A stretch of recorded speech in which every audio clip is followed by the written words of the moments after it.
Stories of mysteries, of curiosities, of oddities. Join Kat and Jethro Gilligan Toth for the strange, the bizarre, the unexpected, as they lift the lid and cautiously peer inside the box of oddities.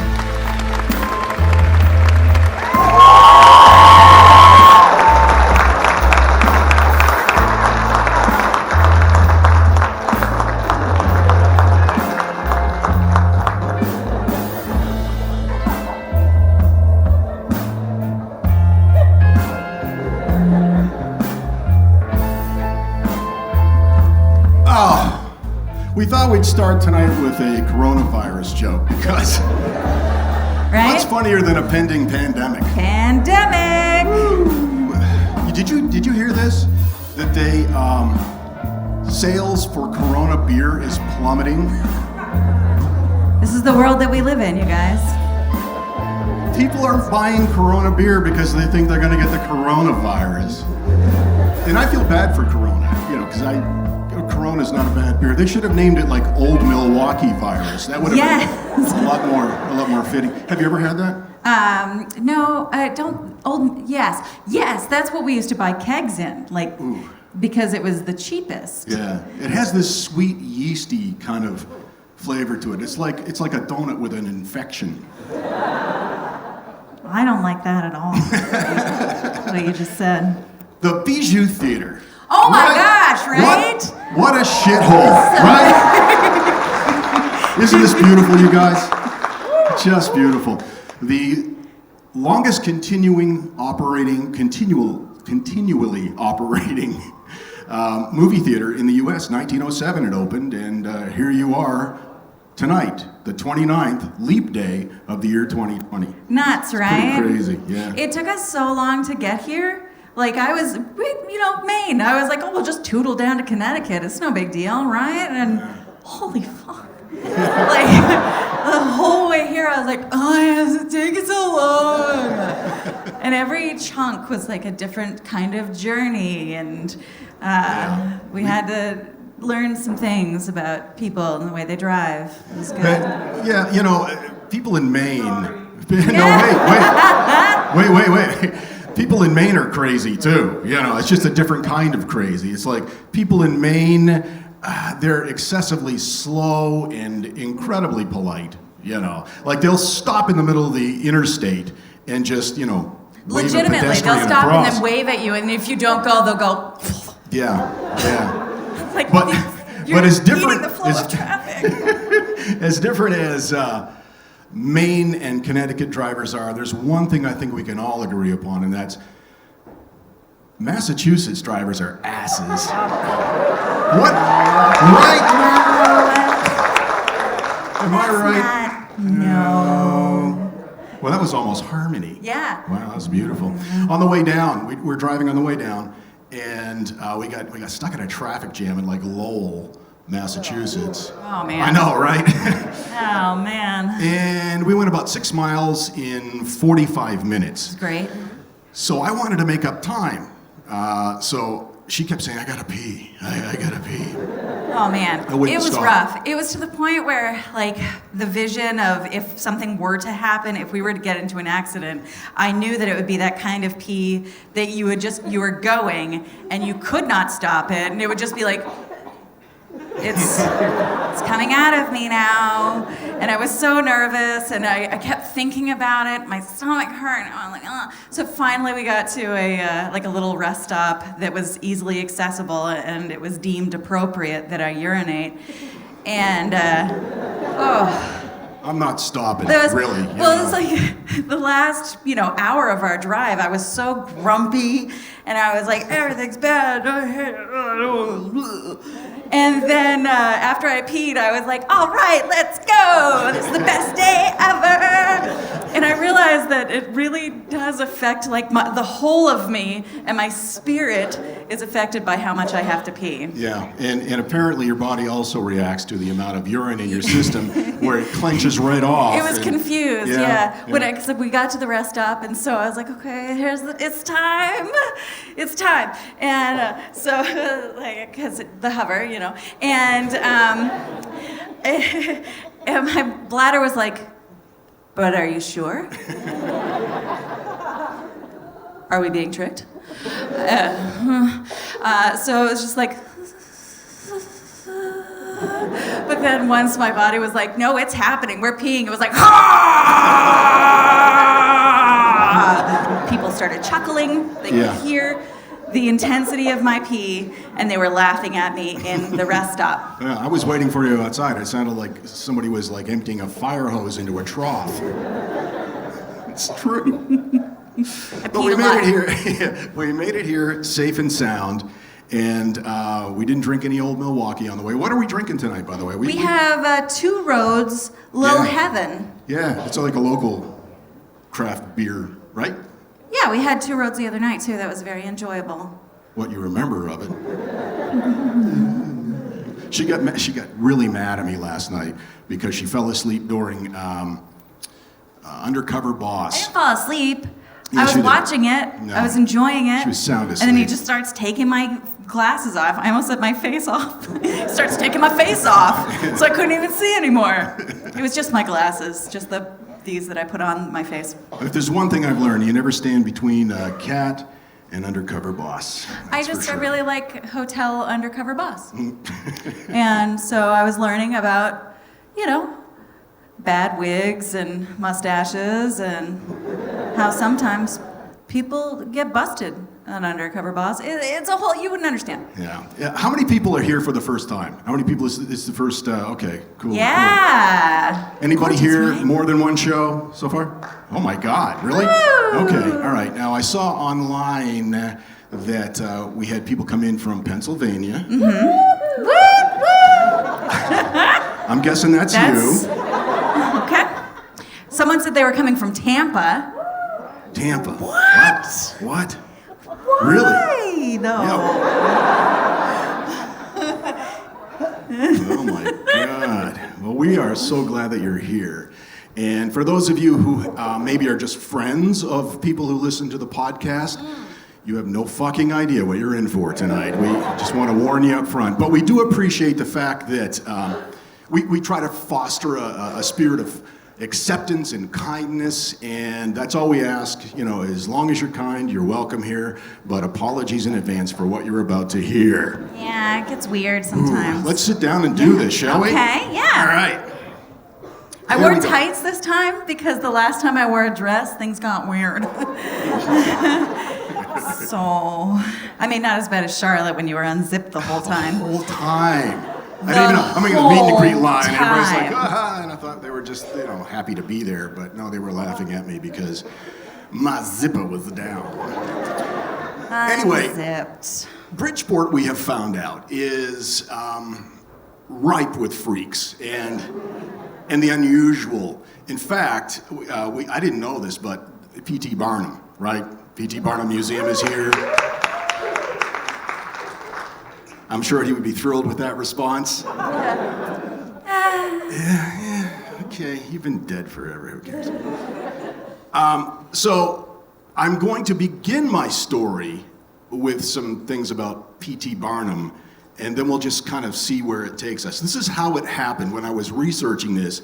You know how you get into those little rabbit trails, you kind of start going down all these different little roads, and pretty soon you start out and you're looking for a recipe for peanut butter cookies, and you end up on a bukkake site. Anybody ever had that happen? Yeah. So this happened to me not long ago. I learned, I didn't know that you were allowed to put stuff on Twitter that was stuff, stuff. And so I saw a video of a man being serviced, and I was like, what? That on Twitter? I can't even, what? And then like an hour later, I'm learning all about Torture Garden in London. It's all like latex and stuff. Really? Is that like you have to like pay a monthly membership to get in? Do they have like bonus points? Like they punch your card, you get a free coffee at the end of the month, something like that? Get everybody involved in it somehow. It's a real community event. Yeah. No, I'm sorry, I interrupted. No, it's P.T. Barnum. Fine. You didn't want to talk about leather anymore. That's fine. Well, not until later. Phineas Taylor Barnum. He was born in July of 1810 and lived until April 7th of 1891. He was an American showman. I'm sorry, can I interrupt? Already? Like 8 seconds into your thing. What was his full name? Phineas Taylor Barnum. That's wonderful. I had no idea. Isn't that great? Okay. Yep. Okay. He was, as I was saying, an American showman, a politician, a businessman. He was remembered for promoting celebrity hoaxes and for founding the Barnum and Bailey Circus, of course. He was also an author, a publisher, a philanthropist, and when asked what he wanted to be referred to as, he said, quote, "I am a showman by profession." But I kind of envision him saying it like this. "I am a showman by profession, but all the gilding shall never make anything else of me but that." Like that. It's kind of how in my head. No, I liked it. Yeah. I liked it. Barnum served 2 terms in the Connecticut legislature in 1865 as a Republican for Fairfield, Connecticut. He spoke before the legislature concerning the ratification of the 13th Amendment. He was very anti-slavery. I was wondering, like, what kind of platforms does P.T. Barnum hold? And I'm thinking of like politicians, and sometimes, occasionally, they're very self-serving. And so I was like, What? okay, so they're all like bills that he's writing about, like what he's allowed to trick people about. Like, you cannot sue someone for being tricked about a giant that was buried on a farm. Okay, what does this have to do with it? He was elected in 1875 as the mayor of Bridgeport. Really? He was. Okay. He worked to improve the water supply. He was well loved here. He worked to improve the water supply, bring gas lighting to the streets, and enforce liquor and prostitution laws. Well, 2 out of 4. All right. He was also instrumental in starting the Bridgeport Hospital in 1878. He was the first president of that hospital. Nonetheless, of course, his circus business is what he was known for. Did the hospital have like a red and white striped top? A tent, Like- yeah. No. The guy out front with a cane, giving his ballyhoo. Come one, come all. I mean, like if you've got a cough or something, then come on. He established P.T. Barnum's Grand Traveling Museum, Menagerie, Caravan, and Hippodrome, a traveling circus menagerie, and a museum of freaks. I Which don't is know what what it a was called. hippodrome is. A hippodrome. I don't know. I have no idea. What's a hippodrome? Anybody know? Oh, good. I feel better about myself now. Don't call me out like that, Jesus. Oh, okay. No more questions. Got it. So the Museum of Freaks is it adopted many different names over time. Now, how did Barnum begin his career? Check this out. He got his title as the greatest showman on earth. It began in 1835 when he did not buy an African slave because he was anti-slavery, so he just leased her. Yep. He leased an elderly African-American woman and publicly exhibited her as the 161-year-old former nursemaid of George Washington. Oh man. Joyce Heth was the woman's name. Who probably never met George Washington at all, even You're a getting little. way ahead of me on Oh, this. okay. So he took her on tour throughout New England. Again, the contract was a lease. At that point, you couldn't own slaves in the northern states anyway, and he was, he was pro 13th Amendment. At one point, a newspaper printed a story that was quickly picked up by many other newspapers and spread around that Joyce Heth was not only not George Washington's nurse, but she wasn't 161 years old. Gasp! Yeah, What? I know. But now, guys, this is what I think, this is the genius of P.T. Barnum. He heard this, right? So he planted another story in the media that said that it was true that Joyce indeed was a fake. In fact, she wasn't even human, she was a robot. He did that. Yeah. Okay. Yeah. All right. That was pretty creative. No, you're right. You got me. Yeah. Robot. Yeah. He exhibited her 6 days a week for up to 12 hours a day. It's a pretty grueling schedule. Wow, that's terrible. Heth became ill and died while under contract. Barnum then sold tickets to her autopsy. What? Yep. 1,500 people showed up. Oh man, that's. Yep. Yep. It was performed by David L. Rogers, an accomplished New York surgeon, in front of an audience of 1,500 paying customers. Rogers' autopsy determined that Heth was about 80 years old and probably never even met George Washington. Yeah. Penny newspapers, those were the tabloids at the time, called him a humbug. And I guess that's kind of how that got associated with him. They published dozens of fake news stories about Barnum, Rogers, and Heth. And this publicity was intended to hurt Barnum, but in fact, it just gave him more notoriety. And, Sure. and this was really the beginning. This in the circus is perhaps the thing that people remember Barnum for. So the whole most. no news is bad news as long as it's news. Yes, Yeah. that's kind of his philosophy, I guess. There's a saying, but I don't remember what it is. There's no such thing as bad press. There you go. Yeah. That's what I said. So he had these freak shows, and they became very well known during his life. He incorporated them into his circus. He exhibited what were promoted as strange and exotic people from around the world. These included people with birth defects and deformities. Now, he said, I'm helping them, I'm giving them jobs. They're not employable otherwise. You know, this is like 1860-ish or whatever. He also, people would criticize him because, you know, he would lie. He would create these hoaxes, and he was called to task for it. But in reality, what he was thinking, and this is how he described it, he said, I'm not cheating them out of their money. If I tell this story and get them in there and they enjoy themselves and they got their money's worth, and so that's how he justified it in his mind. Okay. I mean, I guess I can see how you can make that work for you. Sure. If you were like a lunatic. Now, he also exhibited wet medical specimens. Oh.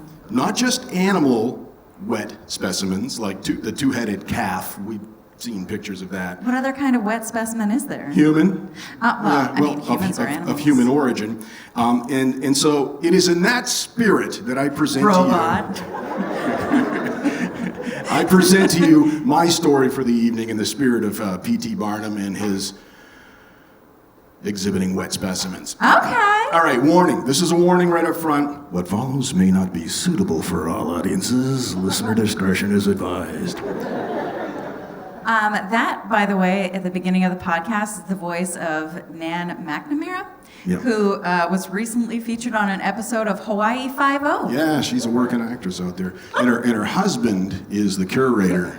He's the guy that does the intro, and they're friends of ours, and we're very kind to say, yeah, we won't charge you for that. And we said, that's exactly the price we were hoping for. Every once in a while, I send their dog presents, and I'm like, we're good, right? This is how much I am paying you. Yeah, fun fact, Lindsay, the guy who does the intros and the outros for the Box of Oddities, was at one time the voice for Animal Planet and NBC News a few years ago. Totally fits on. Yeah, we've just totally ruined his credibility. He hasn't worked since. No, yeah. So anyway, I'm going to tell you about a guy named Sanju Bhagat. He was always, growing up, a little awkward. He grew up in the city of Nagpur, India. He was very self-conscious because of the size of his stomach. He was constantly ridiculed by his classmates growing up and people in his village, even when he was an adult. I feel like I identify with this guy like a lot, like real awkward, constantly ridiculed, anxious all the time. Yeah, okay. That's it. That's the trifecta. Like that's me. It's the cat trifecta. Now, this guy was a farmer by trade. He always was made to feel less than human because he had this, you know, He had a big belly. fat tummy. He dealt with it as best as he could. He always tried to be good-natured about it. He put a smile on his face.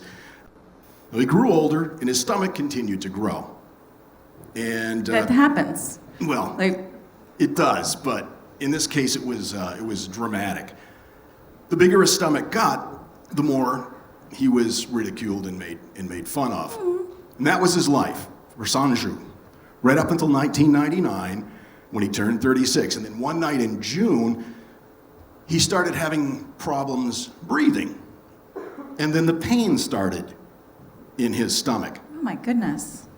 So they rushed him to the hospital, and they found out that his problem was a lot more than just cosmetic. They took the ambulance into the hospital. He was rushed in, diagnosed as having a giant tumor that had become so big, it was pressing on his diaphragm. He couldn't catch his breath. It was the largest tumor that any of the surgeons had ever seen. And so the decision was made to remove it, to operate and remove it. Good call. Yep, Good call. yep. They said it because of the location of it and the sheer size of the tumor, it was a very difficult operation. The doctor, Ajay Mata, said, "We anticipated a lot of problems." Okay. Well, I mean, it was big enough so that other people could like see it through his clothes and Yeah. stuff. And Oh, yeah.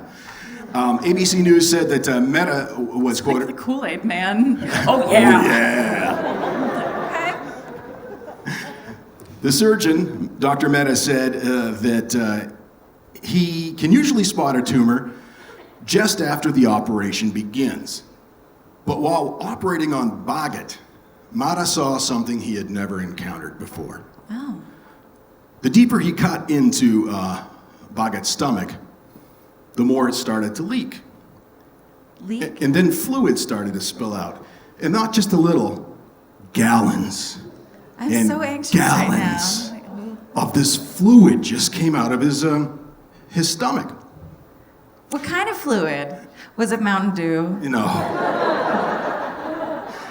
that would have really been weird. The doctor said, "To my surprise and horror, when I looked inside, quote, I could shake hands with somebody inside him." It was a twin? a bit shocking.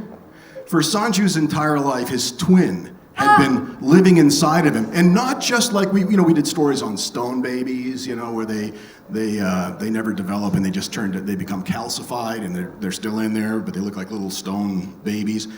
This thing was alive. No, it was not. Blood was circulating through. Yep. It's a rare abnormality that occurs when a fetus gets trapped inside its twin. It's called fetus in fetu. And the trapped fetus can actually survive as a parasite even past birth by forming...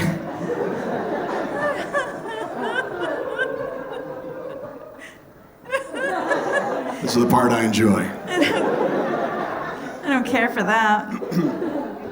Yeah. Well, I'm glad that they discovered it. So what was the fluid? I mean, was it was like his embryonic body? kind of. No. Yeah, it was weird. They call this in many cases they call this a male pregnancy, and we'll get to that.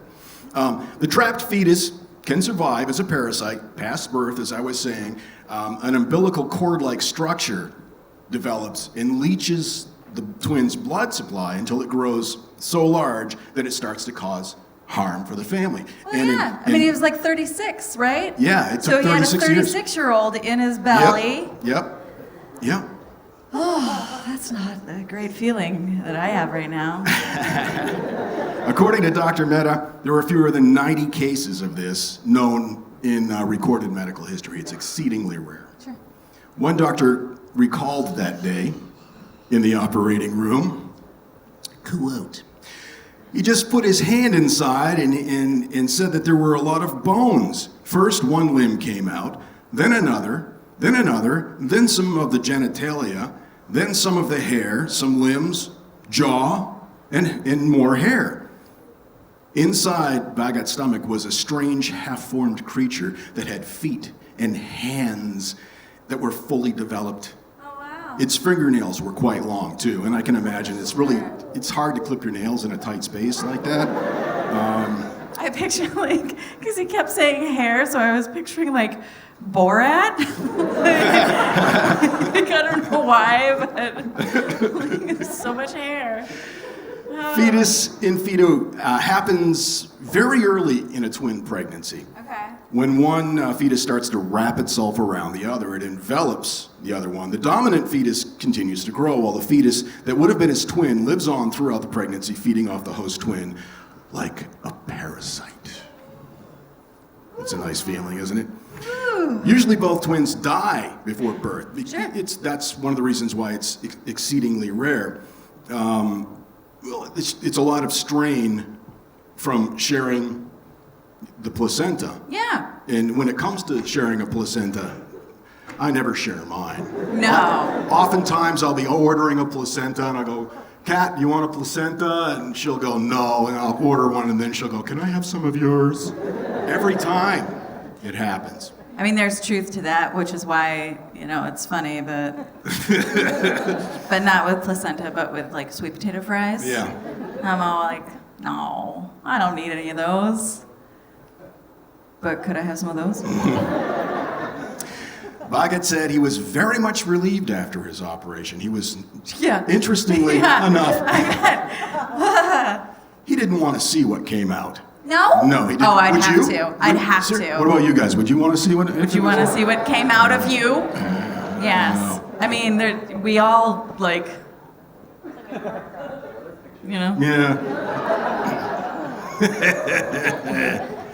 You want to know what came out of you? Yeah. Kat has come out of the bathroom scrolling through a phone going, hey, come look at this. This is the woman who invented the poop chart, by the way. So. Anyway, he didn't want to see it because, as Dr. Mehta said, it was ghastly. Ghastly. There was no placenta inside Bhagat. Sure. Of course, the enveloped parasite twin had connected directly to his blood supply. Right after the surgery, Bhagat's pain and inability to breathe disappeared. He recovered immediately. It was just days, and he was back out on the street again. That made it sound like he was hooking. Back out on the street again, making a living. Girls gotta do what a girl's gotta do. Twins gone, room's open. Yeah. The case may have been like a medical miracle to the doctors, but to Bhagat, his condition was a source of shame and misery throughout his entire life. People in the village where he lived had mercilessly ridiculed him his whole life. And now he didn't have to deal with this anymore, and he went back to his village, and the villagers ridiculed him for the rest of his life. Yeah, they still ridiculed him. They said, "You are the man who had an operation and had a baby." So there was no winning for him. None. That makes me really sad. No, I did an episode. I think it was somewhere in the '70s about teratoma tumors. Yeah. Yeah, this is similar to that, but it's different in the sense that it doesn't come from an egg. It's a twin. Yeah. Whereas a different. teratoma, they can still have nails and hair and stuff too, though, which is really weird. They're very similar, but they are in fact different. Sure. Now, as I mentioned, it's extremely rare. 90 recorded cases in history. Highly unusual, but it does, and it has happened several times in recent years. In a highly unusual case, there was a 2-year-old boy. He was, and I'm quoting this, he was pregnant with his parasitic twin inside his stomach, feeding off him like a normal fetus would feed off the mother. This was in Time magazine. He was 2? 2. That's terrible. The boy required a cesarean.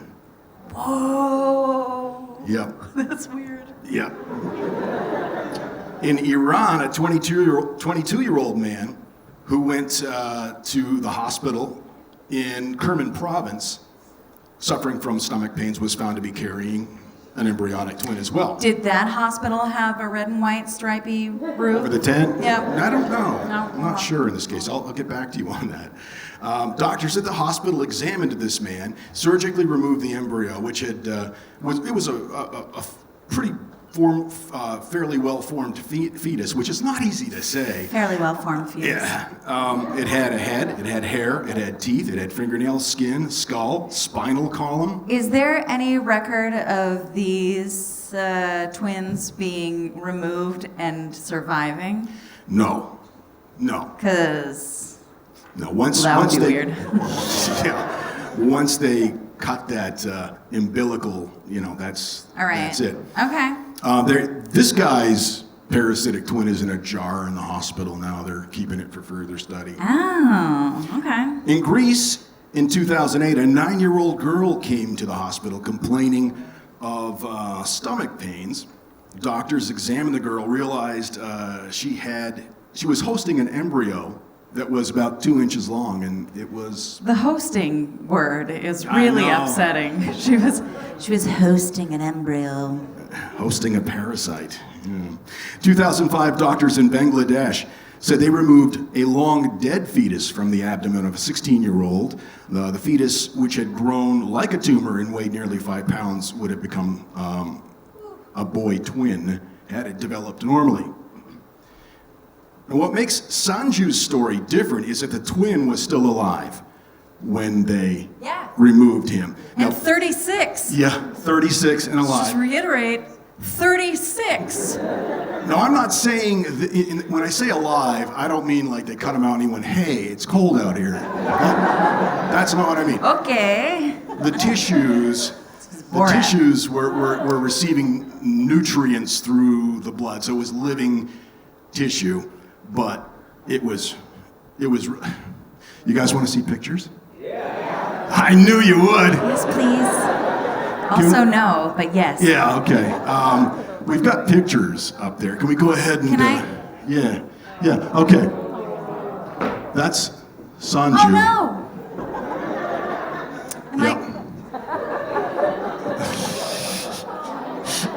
Oh, big that belly poor there. Belly man. Really big. Can you imagine? I mean, look at the stretch marks. That's terrible. Yeah, he lived like that. Of course you're concerned about the stretch marks. You're so high maintenance. I'm a little vain. You're like, I need some cocoa butter for my stretch marks. Oh man! Yeah, that looks a little bit like Eeyore, I thought. Look at the hair. Seriously.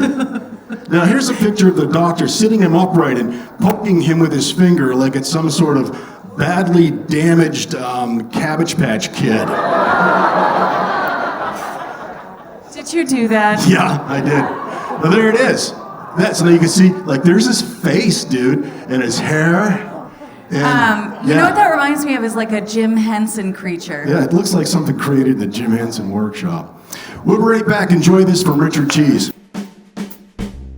Thanks for listening to the Box of Oddities.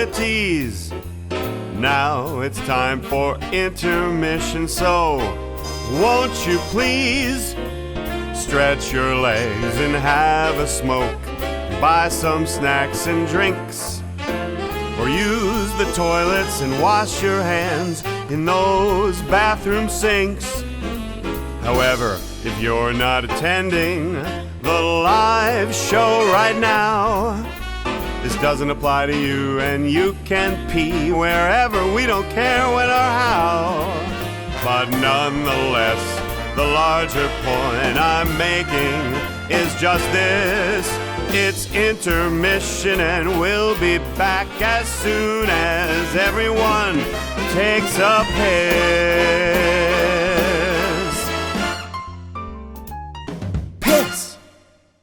Show starts in 5 minutes.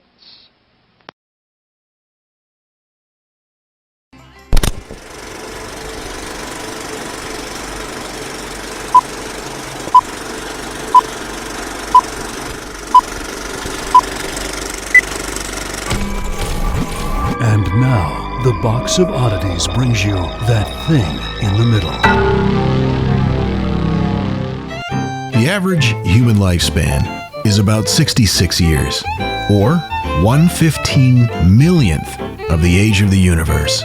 But where, as humans, one workday can feel like it's lasted a week, or a week's vacation feels like it went by in the blink of an eye, our perception of time can be a little wonky. Here are 11 facts that will mess with your perception of time. Cleopatra lived closer in time to the invention of Snapchat than to the construction of the Great Pyramid at Giza. Pluto didn't even get to complete one orbit around the sun between the time it was discovered and the time it was declassified as a planet. Star Wars hit theaters in May 1977. In France, their last execution by guillotine wasn't until September of that year. Thanks to a boom in population growth following advances in technology and medicine, the current human population living on Earth right now is about 6% of the entire human population in the entire history of the planet. The Chicago Cubs won the World Series in 2016. Before that, the last time the team won the title was in 1908, which was 12 years before women in the U.S. could vote. Some small populations of woolly mammoths lived until 1650 BCE, at which point the pyramids had already been around for 1,000 years. The Egyptian Empire was in full swing, while these glorious creatures still roamed the streets. Oxford is older than the Aztecs. Oxford began teaching in some form all the way back in the year 1096. By most accounts, the Aztecs didn't begin their civilization until the beginning of the 13th century. The first major wagon train hit the Oregon Trail in 1841. Just 2 years later, Scottish inventor Alexander Bain created a preliminary version of the modern fax machine. The Eiffel Tower was inaugurated the same year Nintendo was founded. Nintendo started out as a playing card company and was founded the same year the Eiffel Tower was inaugurated for the 1889 World's Fair. Anne Frank, Martin Luther King Jr., and Barbara Walters were all born in the same year, 1929. And the time between the Wright brothers' first flight in 1903 and the Apollo 11 moon landing, 1969, was 66 years. That's one Jeff Goldblum. The Box of Oddities with Kat and Jethro Gilligan-Toth. Okay, everybody have a chance to pee? Is that, you all set? Okay, good. I think good. you mean piss. Piss. All right, are we ready? Okay, all right. Yeah. What you got for me? All right. What you got? Oh, all right. Okay. Okay. Story time. Here. Edmonds Road in Oxford. Velvet Street in Trumbull and Monroe. Zion Hill Road in Milford. The roads around Lake Mogan in Fairfield. Mohegan. Thank you. Jeremy Swamp Road in Southbury. And paths and roads in and around Roosevelt Forest in Stratford. Are you, like, reading the Atlas book? We're just talking maps. Like, just maps, okay. No. These are the roads in southwestern Connecticut where it said, dwell the Melonheads. The Melonheads. The Melonheads. Okay. All right. So, Wow. there are several primary Connecticut variations of the Melonhead stories. Most of the melonhead sightings surfaced after World War II. Melonheads are said to look like small humanoids with oversized heads. They rarely come out from their hiding spots. I picture this sound when they do. They are very territorial, supposedly, allegedly. Very territorial, and they have been blamed for attacks, some kidnappings, and in some cases, they're told to have stolen livestock, pets, even children, using them as a food source. Ooh, I think that what's happening here is that at some point somebody did something and said, no, these little guys with big heads did it. And so that just kind of like translated into everybody going, it's the melon heads. You think so? Just the melon heads. You think it's just everyone's pointing at Belle's dad and going, he's crazy, send him to the loony bin. Yeah, absolutely. Gaston, you dick. Sorry, we just watched Beauty and the Beast, and it will, okay. Anyway, hi, okay. So, melon heads, that's weird. And so, it's said that melon heads will prey upon people who wander into their territory. And as I said, there are several variations of the story, especially in central and eastern Fairfield County and western New Haven County. Then there's a big long list of towns again, but apparently you didn't get into that, so that's fine. Just when I list towns. It doesn't do it for you, that's fine. No, I want to hear about these carnivorous melon heads. Oh, okay. That's what I'm into. So according to one variation, the melon heads are descendants of a colonial-era family from Shelton, Trumbull, who were banished after accusations of witchcraft were made against them, causing them to retreat into the woods. So this is the same family? What? It's the same family. They disappeared into the woods, and Yeah. they're just out there reproducing. Yeah. Okay. Do you have a sound for that too? You know I do. Go ahead.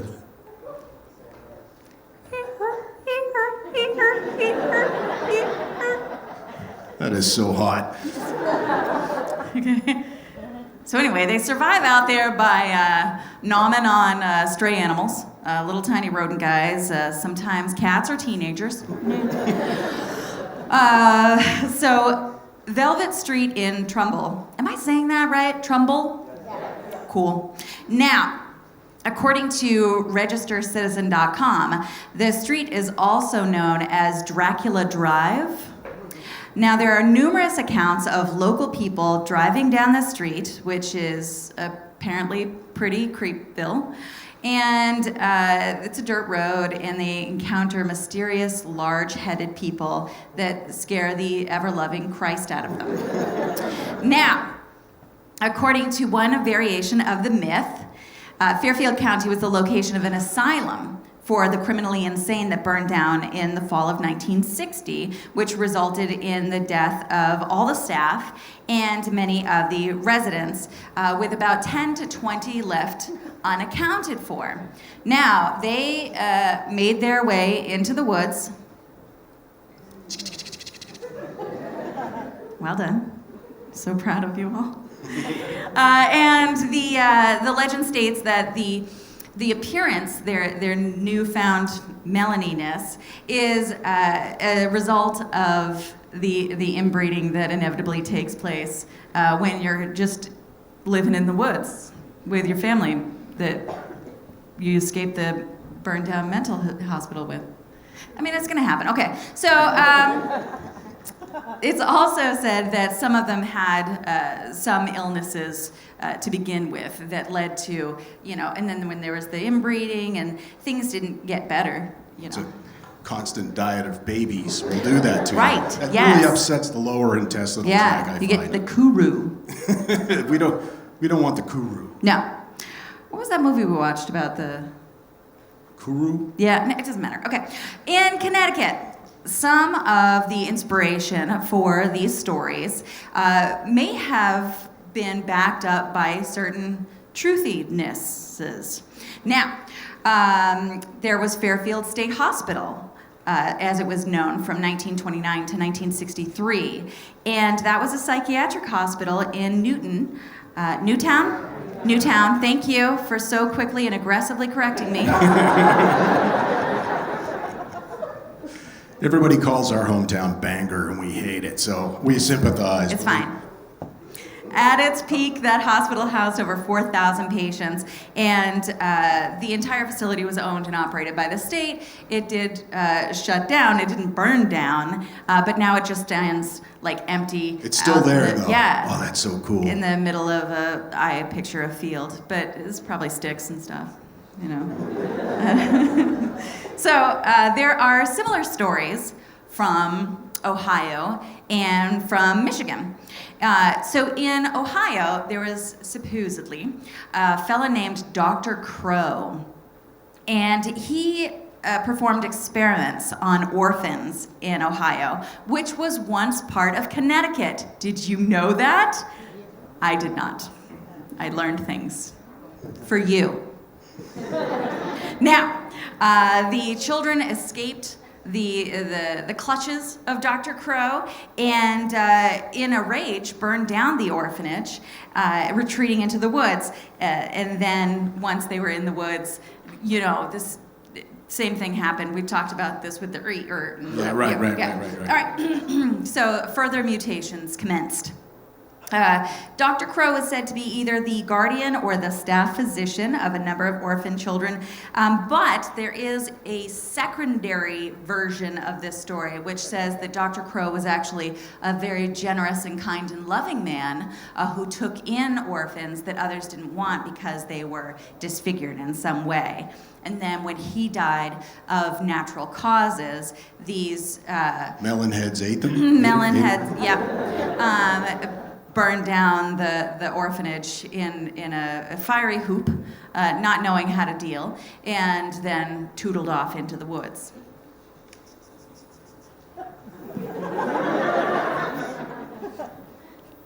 Okay.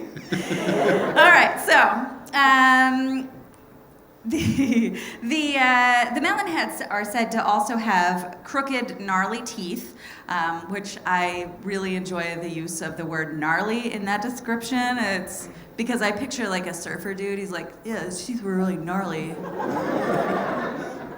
Yeah. And You know, she's never seen Fast Times at Ridgemont High. I know, audible gasp. I made a Spicoli reference, and she was like, you knew the day was coming. I have not seen it. I've seen Point Break, though. That's a good movie, but, you know, it's not Fast Times at Ridgemont High. I don't know. Patrick Swayze at his finest. Well, I don't know. I think Keanu at his Keanu-iness. Fast Times is a excellent vehicle for Judge Reinhold. That's true. I have the hardest time remembering that man's name. Like every time he comes up in a film or something, I'm like, oh, that's that guy. Who, remember that with the hair? And he's... Yeah, he's kind of like in the same category as like Steve Guttenberg. You know, he shows up, you see him everywhere. Except I know and love and appreciate Steve Guttenberg because of my intense affection for Police Academy movies. You've won them back over, sweetie. Thank you. Well done. They forgive you for your sins. For the Fast Times thing. All right, so anyway, these little melon guys aren't doing great. And so... the whole story can change a little bit depending on, you know, where you're at and what story you were told. Sure. Was Dr. Crow an evil scientist who experimented on orphans, or was he a kind and loving man who took in the orphans? Who knows? Who knows? Now, in this version, the kind Dr. Crow version, the townsfolk were the ones who created the name Melonheads because they were dinguses. And that's just like they're, oh, Dr. Crow with his melonhead kids. And... the Melonheads. Sounds like an Like a alternative 90s rock alt band band from the early 90s. Yeah, it's like No Rain or something. Thursday night at the arena, the Melonheads, with special guest Lion to the Dying.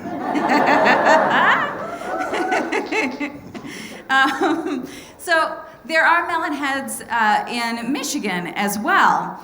And they are said to reside around a place called Felt Mansion. And they have reportedly been seen around the forested areas in Ottawa County.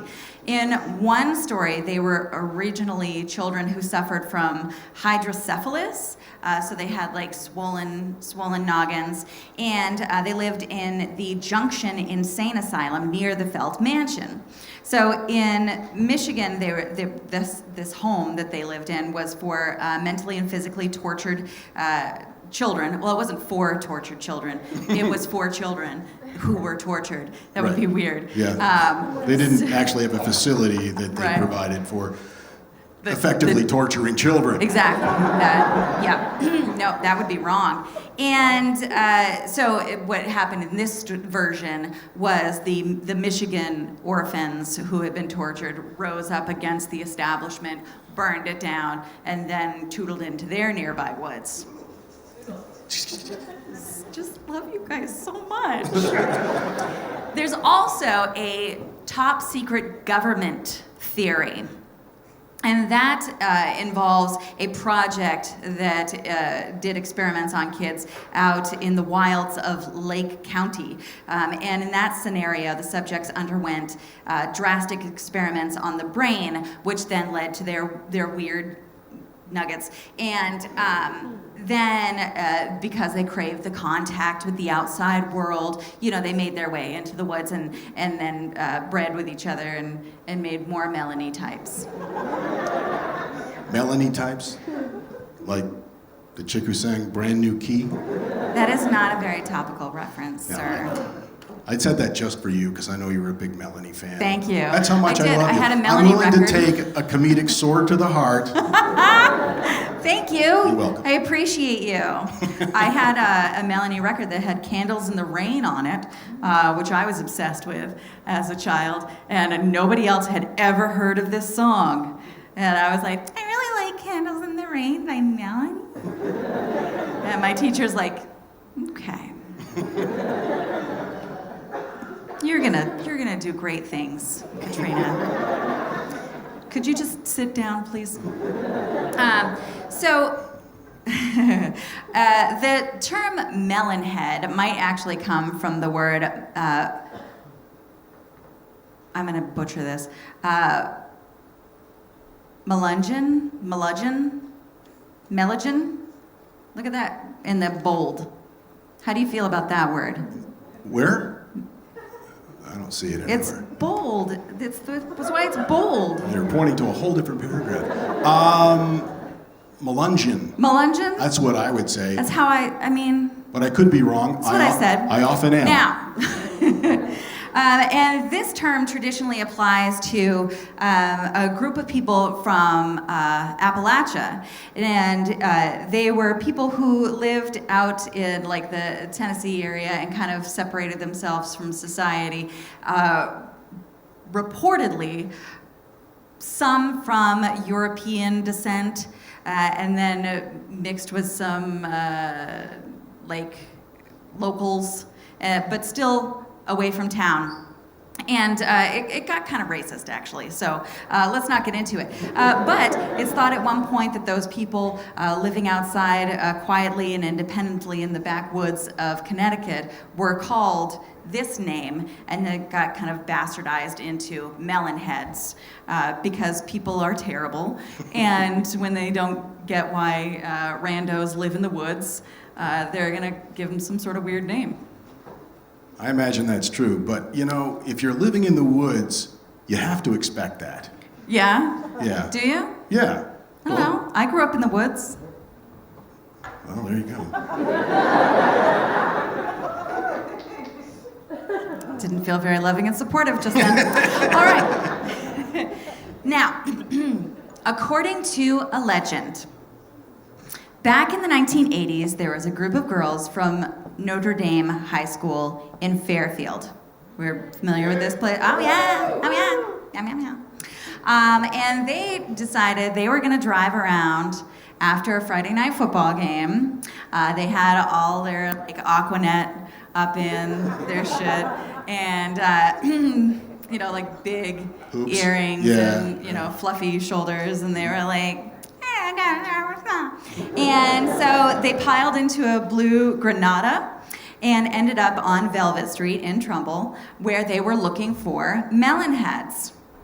So the girls parked the car, leaving the headlights on, and ventured into the woods. And you know, when you're a teenager and everything's exciting and you're stupid, and so going into the woods itself would have been like, oh my God, can you guys believe it?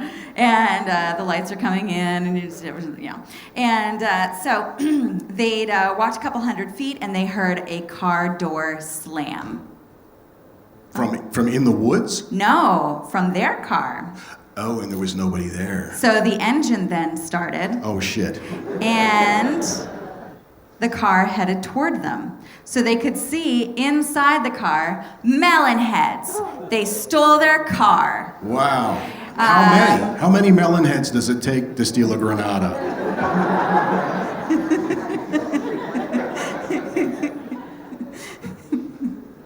So they said that they would look like they were the size of children, but with enormous heads.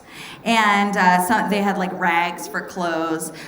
Even they were described as having an orange glow to their eyes. And some say that the melon heads are still driving around in that blue Granada, tootling about. Yeah. How do you think they get that registered without raising suspicion? I don't know. You know, when I was a young person, my dad had a guy that did all our car stuff. And so he would like just come home with an inspection sticker for me and be like, put this on your car. And so when I became an adult person and I had to go and do things, and they were like, well, we have to look at your car to inspect it. And I was like, well, can't you just give me a sticker? I don't understand this. And that's one of the many ways that my dad ruined my life. Yeah, well, there you go.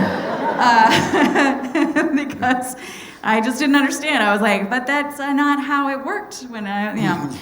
But that guy also registered my car, which was just... How do you do that? He just gave me a piece of paper, and it had... Like written out in pencil? Kinda. Yeah, wow. Years later, I had to pay a lot of money. So that was me learning. Yeah. Was that before or after you stole your dad's van? No, that's not... What, we can't tell that story? I don't know. You guys want to hear that story? No. That's actually not a fun story. So a friend of mine, who may or may not be here tonight, called and was at a party and wanted to leave that party, and I was home, so I was like, I will come and get you. You were how old? I was like 16. And unlicensed. Yeah. And so I went to go get her. I was like, I'm gonna go get my friend. And so my dad's van was unlocked and keys were in it, as they always were. And so I tootled on out. Yeah, except it ended like this. When I backed it into a ditch. Because it was like one of those big conversion vans, you know, in the back there was a table and you could turn it into a bed, and it was like... Or an operating venue. Yeah. Yeah. Or that. Most of those vans do come with an operating theater in the back. Oh, really? Yeah. No, mine was just used for like teenage shenanigans. Oh, really? It had a not so classy name. That you could probably figure out. Yeah.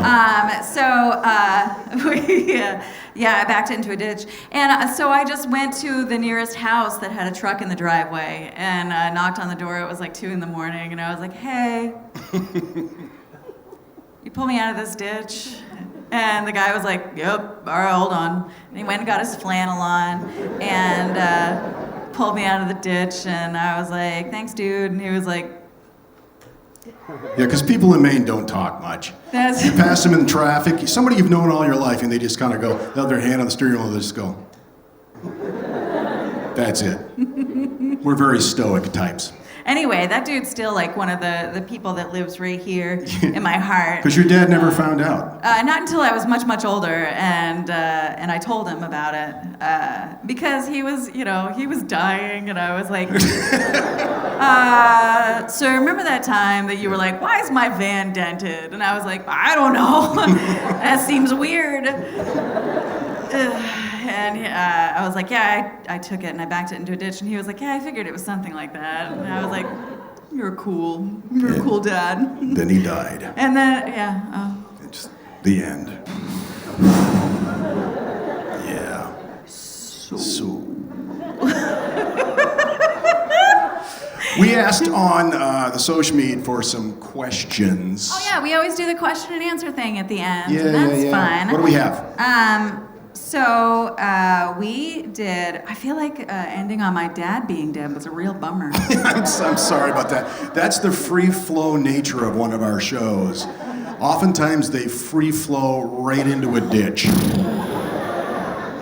Just like that van. Yeah. Oh yeah, I never picked up my friend. I just went home because by that time I was like, I should not have done this. Anyway, she's okay. You may have seen her at the merch table earlier this evening. Yeah, that's Amber. She's rad. Yep. Okay, so Sarah, who I think is here tonight, Sarah asked, odd question, who came up with the bird noises in the background when you do that thing in the middle? Actually, those aren't bird noises. Those are supposed to be bats. They're supposed to be bats. But then there's like some cawing, I think, after that. Maybe like crows or something. Yeah, in the background. So I don't know. I think that was part of some sort of like audio, like package that we bought. Yeah, that it's was not. Like, we didn't create that. no. It was just like. I wish that I had though. Yeah. Like I can just picture like, hold on, I gotta go get some audio, and it's like 2 a.m. and I'm trudging through like. Here, bats. I do have a bat house. Yep. That his sister sent me. And it's in our bedroom in a box. Still. Yeah. It's not. I need to figure out like there's like specific placement. It has to go on a tree that faces west, and it has to have like some swoopy room for the bats to. I haven't figured out the math. It's hard. Mathin' is hard. Yeah. So it's bat math. You know how it is with bad math. So okay. So sorry that we don't have a good answer for that. That's just the way it is, Yep. baby. Oh, because so sassy. Okay, what is the weirdest thing that's ever happened to you? Okay. Maybe this must have been like 15 or 20 years ago. I lived in Pittsburgh, and I was shopping at, there's some people from Pennsylvania here, right? I was shopping at a Giant Eagle grocery store. They still have those there, Pennsylvania? Giant Eagle? Giant Eagle? Yeah. So I'm at Giant Eagle. What makes that a grocery store name? All right, well, I want people to come here and get their groceries. Let's call it Medium Eagle. That won't do. No. Slightly larger eagle? It's got to be like a really imposing bird of prey. Giant Eagle. That's better than Raptor, I guess. So I'm shopping there, and it is, I think, like maybe late afternoon. And again, this is in Pittsburgh. It's actually in a suburb called Shadyside. And I'm pushing my cart. Sounds so descriptive of like, you know. Yeah. I was down on Shadyside. Yeah. No, nice neighborhood. What I was doing there, I have no idea. But I ended up there, and probably in some sort of drunken stupor. And I'm shopping, and I'm pushing my cart through the Giant Eagle, and I see fucking Fred Rogers. Mr. Rogers was shopping.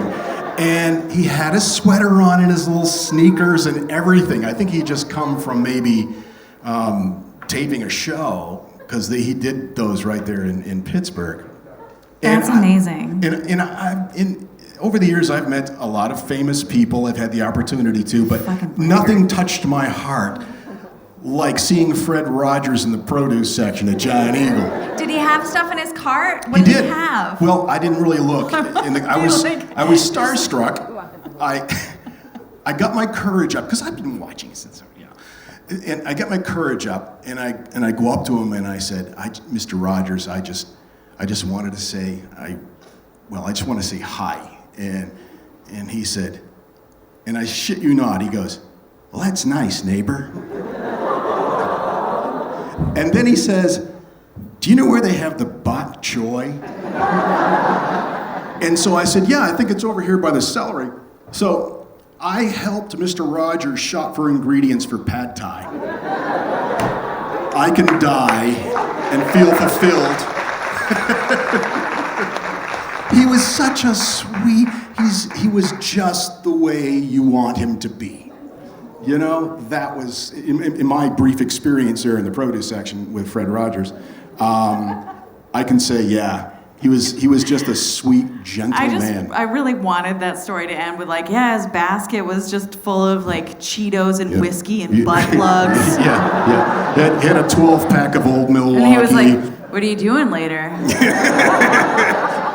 Stop it, you're ruining my childhood. Sorry. Stop it. What's next? Messages from Beyond. I did not cite who this question came from. I'm sorry. It was getting late. What about messages? I had Undercover Boss to watch. What are your? Have you ever had messages from the Beyond? I mean, we've talked briefly about our my thing, mom? like your mom my thing. Mom, yeah. My weird car thing. You had a weird car thing, and that was, you were driving in your car. Well, what happened with that? All right, so I was in high school, and I played... She had just stolen another van. No, I had a Ford Tempo that I purchased for $600. You overpaid. Okay, Magda was a treasure. She named her Ford Tempo Magda. When I bought her, she had a paint issue. The top coat was coming off. It was peeling, and it reminded me of the old lady from There's Something About Mary. So I named her Magda. And actually, one time I was driving her, and the hood flipped up and flew off of my car, just flipped over and I had to get a new hood. It was a different color, and it was real skanky for a couple days there.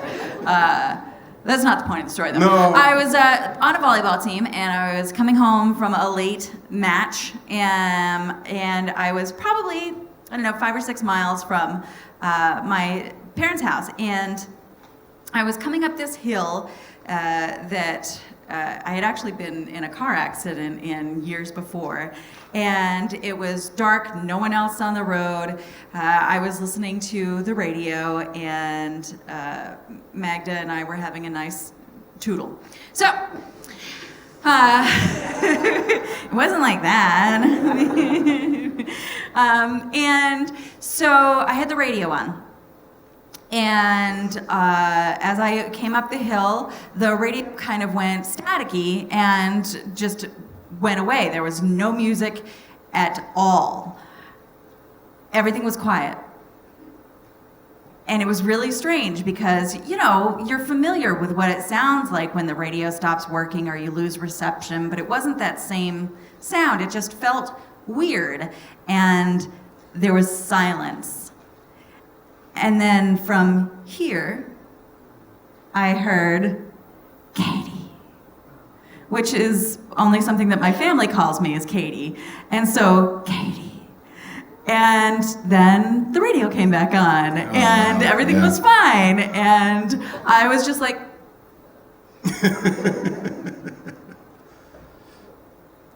okay. Well, that was weird. Now, did you lose a loved one around that time or anything, or like a family member? Yeah, my dad died the next day. Oh, God, I did it again. Just kidding. No, he didn't. It was years later.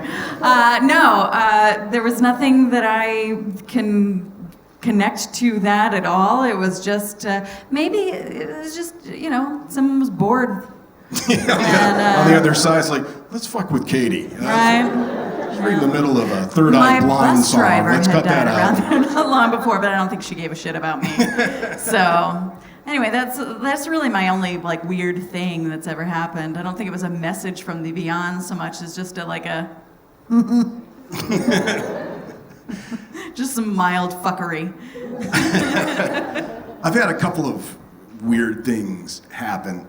And I talked about this one. In fact, we were on Jim Harold's Campfire podcast 6 months ago, and I talked about it there. And I mentioned it, I think, in one of our very, very early episodes. My mom was diagnosed with cancer, and she... There's a lot of dead parents in this. Yeah, here we go. Sorry, guys. and she fought it for 3 years and had 3 really good years.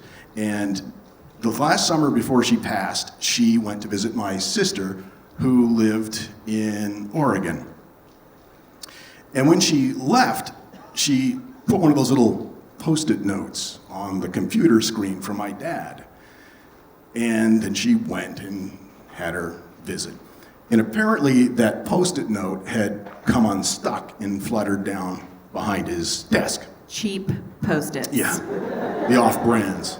Right. Yeah. I invented Post-it notes.